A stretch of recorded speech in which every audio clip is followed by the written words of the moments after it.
আমি home minister. Sir আপনি? ওটা আমার ট্রাক। ট্রাকে আপনার নাম লেখা ছিল না, প্রথমে বলেননি। এখন জেনে গেছিস তো, এবার আমার ট্রাকটা ফিরিয়ে দে। বেইমানি হয়ে যাবে। কি বলতে বকছিস? 21,000 টাকায় কন্ট্রাক্ট নিয়েছি। কে দিয়েছিল কন্ট্রাক্ট? ভুলে যা ওটা। আমি তোকে ডাবল টাকা দেবো, ট্রাক ফেরত দে। অন্যদের কথার দাম না থাকতে পারে, আমার কথার আছে। নেশা করে আছিস নাকি? জানিস তুই ট্রাকে কি আছে? ট্রাক খালি হলে আমার কোনো টেনশন নেই স্যার। পরের বার এই ধরনের কাজ করতে হলে আমাকে ডাকবেন স্যার। হ্যাঁ। তার মানে তুই ট্রাকটা ফেরত দিবি না? আমি একবার টাকা নিলে কারোর সঙ্গে বেইমানি করি না স্যার। এই ট্রাক ফেরত দিবি না আমি ওখানে যাব? ফ্রি থাকলে চলে আসুন।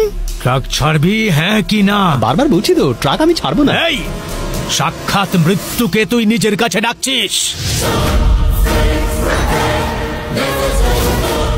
তার আগে আমি তোকে সাক্ষাৎ নরক দর্শন করাবো, এমন মারবো যে তোর বডির পোস্টমর্টম করতে ডাক্তার ভয় পাবে। তোকে আসতে হবে না, তোর ট্রাক চালিয়ে আমি নিজে চলে আসি তোর কাছে। তুই জানিস না আমি সাক্ষাৎ জন্তু।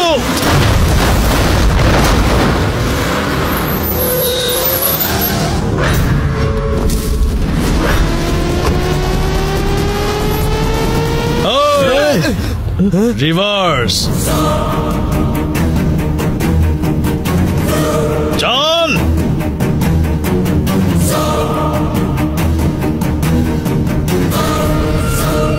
আমার বাড়িতে এসে আমার লোকজনকে মারলি, মরতে ভয় পাস না তুই?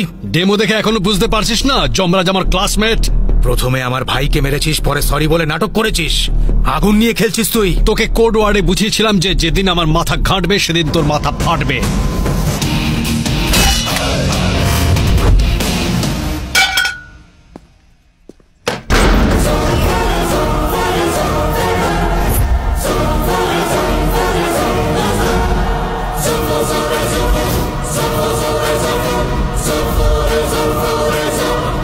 টাকা সেখানে গেছে যেখানে টাকার যাওয়া উচিত ছিল।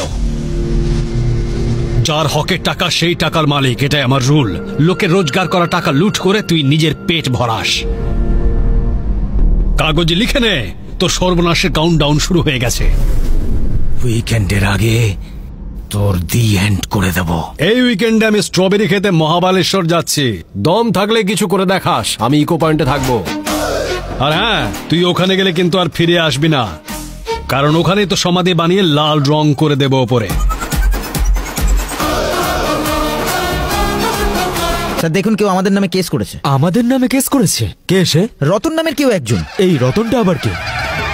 ওই যে জুতো পালিশ করছে। জুতো পালিশ করছে ও কেস করেছে? স্যার, আমরা যেখানে মল বানিয়েছি সেখানকার ওনার সার্ফি কোর্ট থেকে নোটিশ পাঠিয়েছে আমাদের মলটা খালি করে দেওয়ার জন্য। পদ্মাবতীটা আবার কে? বেগুন নিন, পটল নিন, শাক নিন, টমেটো নিন। বুঝলে ভাই, আজকাল কোর্টে যত কেস আসছে সবই দেখছি প্রপার্টি রিলেটেড। খুব অদ্ভুত ব্যাপার তো। আর সব কটা কেসেই দেখছি হোম মিনিস্টারের 50% শেয়ার রয়েছে। আর আমি তোমায় বলছি যে হোম মিনিস্টার কেসগুলো হারবেই। কেউ একজন হোম মিনিস্টারকে টার্গেট করেছে।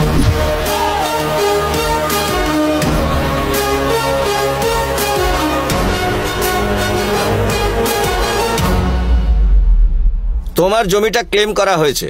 যদি জমিটা সত্যি তোমার হয় তাহলে তুমি জমির কাগজপত্র পেশ করো। এই যে স্যার পেপার, সার্ভে নাম্বার 100 আর 101 আমাদের নামে আছে।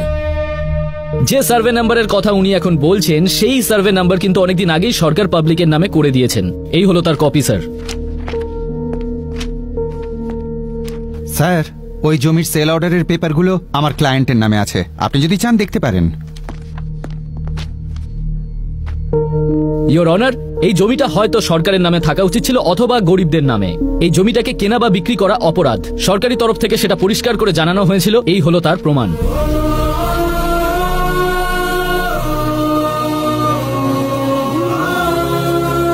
রতনকে কোর্টে পেশ করা হোক।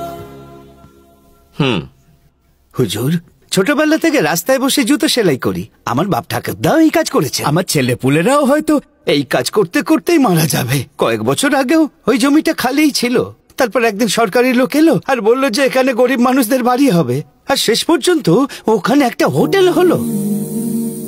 কিছু একটা গোলমাল হয়েছে বুঝেছি, কিন্তু আমাদের কথা আর কে শুনবে। একদিন একজন এলেন, তিনি স্বপ্ন দেখালেন যে ওখানে আমাদের বাড়ি হবে। ওই জমিতে আমাদের কোনো লোভ নেই, যতদিন হাত পা আছে আমরা খেটে খাবো। কিন্তু সেই মানুষটাকে ধন্যবাদ দেবো যিনি স্বপ্ন দেখিয়েছিলেন।